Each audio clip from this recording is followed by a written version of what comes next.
How loud should the volume be when you are mixing your song? In other words, when you are listening back and monitoring your mix, how loud should you be listening? And does it even matter?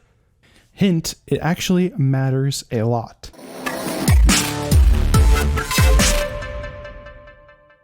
Hey, I'm Regan Ram with OrpheusAudioAcademy.com, helping you make better music and grow your fan base online. And in this video, like I said, we're going to be covering the volume at which you should be listening back to your music while mixing. I know it's a little bit of a mouthful, but this actually matters a lot.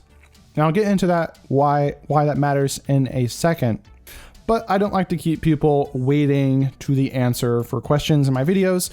The volume at which you should be listening back to your music should be at a low enough volume that you can still have a regular conversation with someone without raising your voice.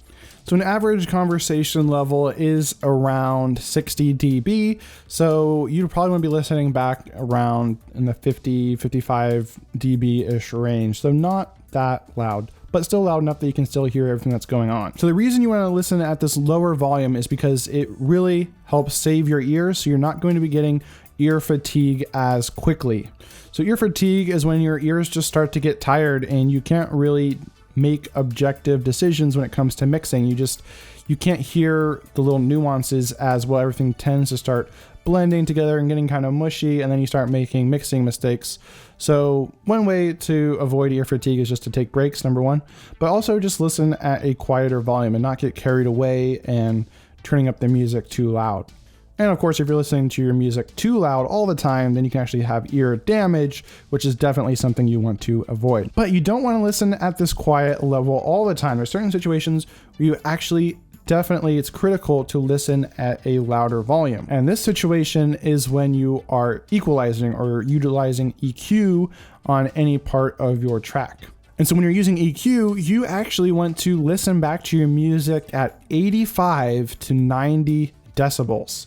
Wow, so that's almost double what you normally listen to. So that's actually pretty loud when you crank that up. So why? Why do you want to listen at such a louder volume when EQing versus the rest of the time when you are mixing? Well, this is because of something called the Fletcher Munson curve.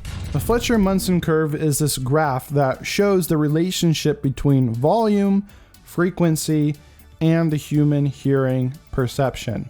So in short, we want to listen at different levels because the human ear actually doesn't hear linearly, meaning say 50 decibels at 100 hertz doesn't sound the same as 50 decibels at 1000 hertz. We hear differently at different frequencies, even if the volume is technically at the same level. So these two guys, Fletcher and Munson, figured this out, and that's why we now get this Fletcher-Munson curve, which through experimentation, they were able to actually make this chart that shows how well the human ear perceives different frequencies at different volume. What they discovered was that we don't ever hear linearly, but where we hear the most linearly, meaning everything is mostly straight along the frequency and volume range, is right around the 85 to 90 dB range in terms of volume.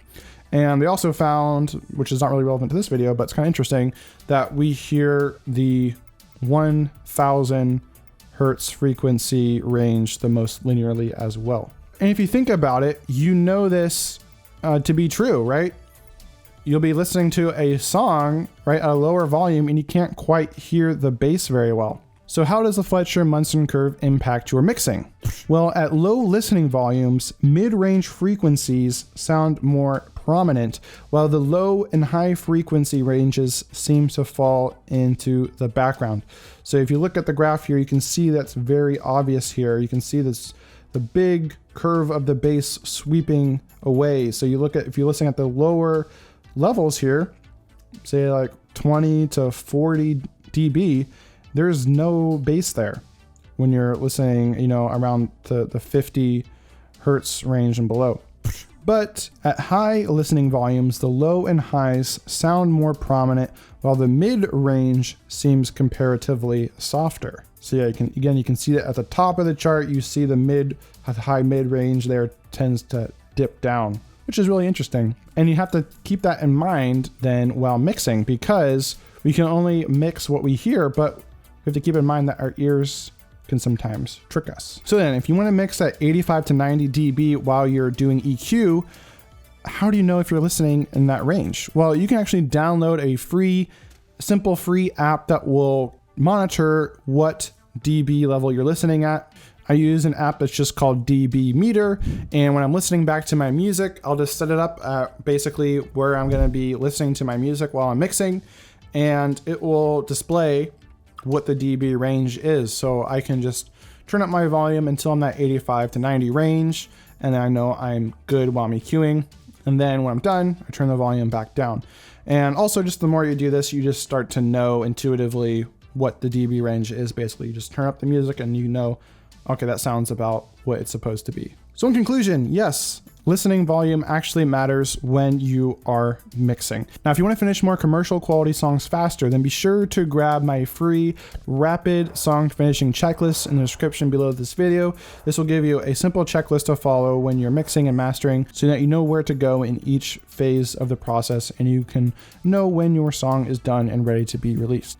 All right, so let me know in the comments below, what is your biggest struggle when it comes to mixing so that I can be sure to cover it in future tutorials. Otherwise, drop a like if you found this video helpful and be sure to subscribe so you don't miss out on any new videos I release on this channel. Otherwise, have an awesome day and I'll see you in a future video.